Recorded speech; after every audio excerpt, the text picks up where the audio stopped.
Hi everyone, it's Bev here, your mental health coach, providing tips, tools, techniques and advice helping you to stay mentally strong in these difficult times and beyond. The topic for this video is social anxiety.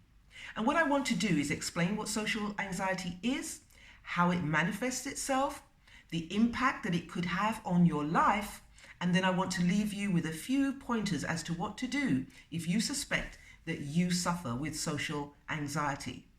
Now, when I talk about social anxiety, I am not talking about shyness. It is much more than shyness.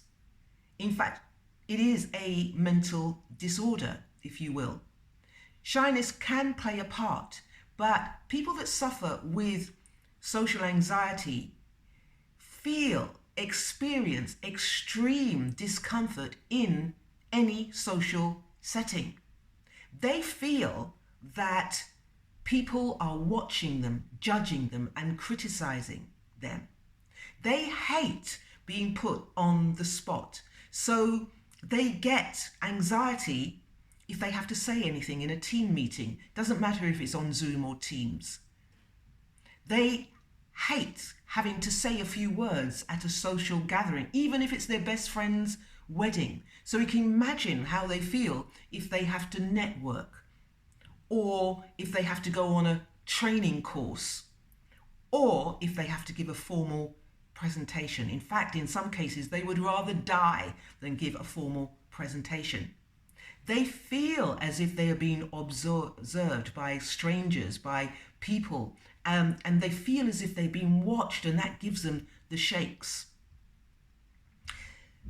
People that suffer with social anxiety find it so difficult to make small talk. They don't know what to say. They feel that they are boring and no one wants to listen to them. They have an issue with talking to authority. My mother used to have a big issue when she spoke to anybody in a uniform. So you can see that if someone suffers with social anxiety, they're going to find it difficult to participate in their community, to make friends, and finding a partner is out the window. You know, in some extreme cases, people with social anxiety will not use a public toilet. That brings them out in a cold sweat.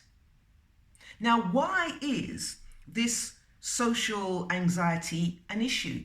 Well, it comes back to the way that we're built. It's by design. It's all to do with survival, really. When we used to live in caves, it used to be crucial to belong, to be part of the group, because if we were sent out, if we became an outcast, we would die. We would either be eaten or we would be killed by the tribe down the road. So it causes anxiety to go out if we suffer with this social anxiety, and it causes us anxiety to avoid going out. So we can't win. Now, the issue is that people seldom present themselves at doctor's surgery saying, I suffer with social anxiety. They don't want to talk about it. It's embarrassing. It's shaming, even though 13% of the population suffer from this disorder. People only go to the doctors when it takes a sinister turn. That is to say, they become depressed. You suffer from social anxiety, you don't want to go out, so you avoid events. If you stay in, you social isolate, you become lonely. You become even more anxious, and then finally you become depressed. And that's when people go to the doctors, and the doctors will take the person on the symptoms, on the face value, and give them medication for their depression. And the social anxiety doesn't get talked about, doesn't get dealt with. People who suffer with social anxiety have a mindset, an all or nothing mindset. They conclude, people won't like me. They self harm, if you like. They beat themselves up saying, why did I say that? I made a fool of myself. Why did I talk about that? That wasn't funny, that joke I was trying to crack. So they're always inside their heads. They read minds. If someone looks away while they're trying to engage, they think, oh, they looked away. That means I am boring. If someone says, excuse me, I just need to go to the bathroom, they say, oh, they're never going to come back because I'm boring, because I have nothing to say. They like to read the future. They like to fortune tell. I'm not going to go here and I'm not going to go there and I'm not going to do this because it will be boring. And all I will be doing is spending my time holding the wall up. If you suffer from social anxiety, you will know, because people report that they get flustered. I think that's a biggie. They lose their words.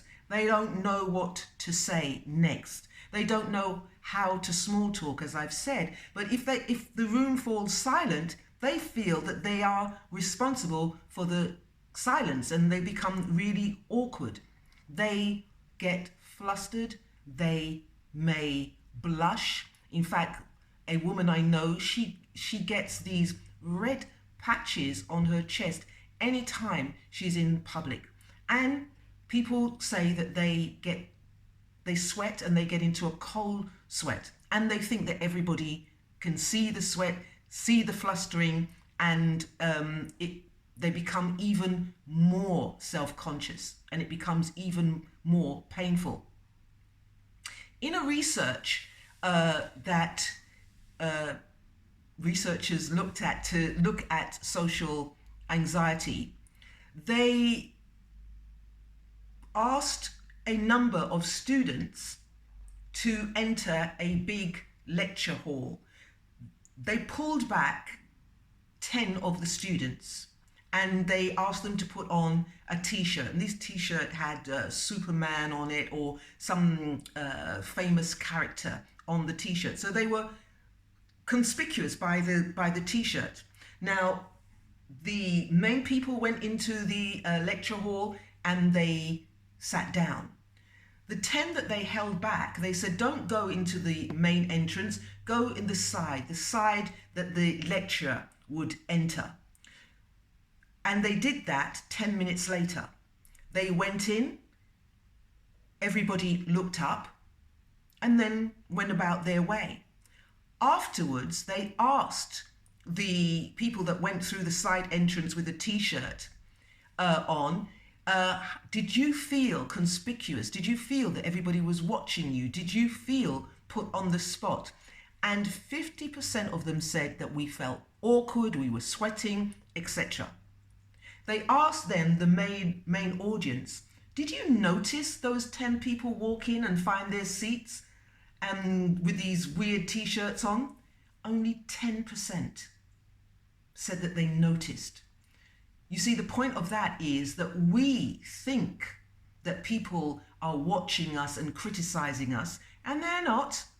They're probably thinking about their own performance and not about your performance.